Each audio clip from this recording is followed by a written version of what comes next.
Hello guys, ఇప్పుడు మనం cube ఆడిపోతున్నాం. ఇప్పుడు మనం ఏ కలర్ పెట్టుకోవాలంటే బ్లూ కలర్ కొంచెం పెట్టుంది. ఇప్పుడు ఇక్కడ బ్లూ ఇక్కడ తీసుకోవాలి, ఈ బ్లూ ఇక్కడ తీసుకోవాలి. ఇగో గైస్, ఇక్కడ ట్రావెల్ గైస్.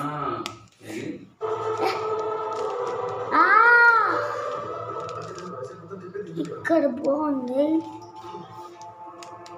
ఇప్పుడు ఇది ఇక్కడ తీసుకొచ్చి ఇలా అన్నాడు, చూసారు గాయస్, సపరేట్ వస్తాయి. ఇప్పుడు ఇలా పెట్టాలి, చూసారు గాయస్. ఇప్పుడు ఇది ఇక్కడ రావాలి, ఇది ఇలా తిప్పాలి, మళ్ళీ ఇంకోసారి తిప్పాలి, మళ్ళీ ఇంకోసారి. ఇప్పుడు ఇలా అనేసి ఇలా అన్నది మేము. తర్వాత చూడండి, అప్పుడైపోయింది. చూసారా గాయస్, సబ్స్క్రైబ్ లైక్ చేయండి, సబ్స్క్రైబ్ చేయండి, చేయండి.